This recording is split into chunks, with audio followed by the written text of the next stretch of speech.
Doctor Trishala સ્વામીએ ધાર્મિક, સેવાકીય અને જીવદયાની પ્રવૃત્તિ સાથે પોતાના જન્મદિવસની ઉજવણી કરી હતી. આજની યુવા પેઢી પશ્ચિમી સંસ્કૃતિના અનુકરણ સાથે પોતાના જન્મદિન પ્રસંગની ઉજવણી કરતા હોય છે. ત્યારે પાટણના જાણીતા ધર્મપત્રકાર સ્વર્ગસ્થ મનસુખભાઈ સ્વામીના સુપુત્ર અને પત્રકાર તરીકે વર્ષોથી કાર્યરત યશપાલ સ્વામીની સુપુત્રી ચિરંજીવી ડોક્ટર ત્રિશલા સ્વામીએ પોતાના જન્મદિવસની ભારતીય સંસ્કૃતિને અનુરૂપ સેવાકીય, ધાર્મિક અને જીવદયાની પ્રવૃત્તિ થકી ઉજવણી કરી પરમ કૃપાળુ પરમાત્માના રૂડા આશીર્વાદ પ્રાપ્ત કર્યા હતા. ડોક્ટર ત્રિશલા સ્વામીએ પોતાના 29મા વર્ષમાં મંગલમય પ્રવેશ પ્રસંગે વહેલી સવારે પોતાના નિવાસસ્થાને ધાર્મિક પૂજાપાઠ કરી પાટણ સમીપના ખીમિયાણા ખાતેના દીકરાનું ઘર વૃદ્ધાશ્રમમાં આશ્રય લઈ રહેલા વૃદ્ધો સાથે મળીને જન્મદિવસની કેક કાપી વૃદ્ધો સહિત વૃદ્ધાશ્રમના સંચાલકો સાથે મિષ્ટ ભોજન પ્રસાદ ગ્રહણ કરી વૃદ્ધોના આશીર્વાદ પ્રાપ્ત કર્યા હતા.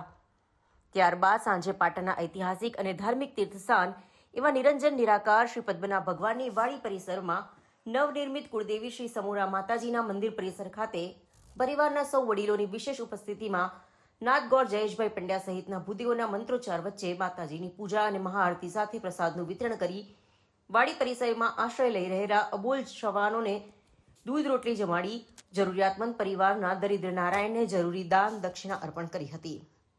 ડોક્ટર ત્રિશલા સ્વામીએ પોતાના જન્મદિવસ પ્રસંગે ધાર્મિક, સેવાકીય અને જીવદયાની પ્રવૃત્તિ થકી કરેલ ઉજવણીને પરિવારના સૌ સભ્યો સહિત સગા સંબંધી અને સ્નેહીજનોએ સરાહનીય લેખાવી હતી.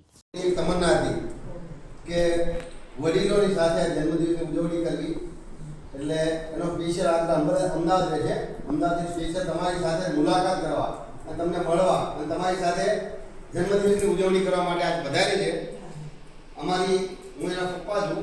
મારી એક જ આશા છે કે મારી બેબી નિરોગી સુખી રહે, એવા તમારા બધાના આશીર્વાદ મળે. તમે પણ નિરોગી રહો, તમારું પાછું આ જે જીવન છે એ સ્વસ્થતાથી પરિપૂર્ણ થાય અને દરેકની કામના સારી રહે એવી ભાવના સાથે આપણે આ જન્મદિવસની આપણે અહીંયા ઉજવણીનું આયોજન કર્યું.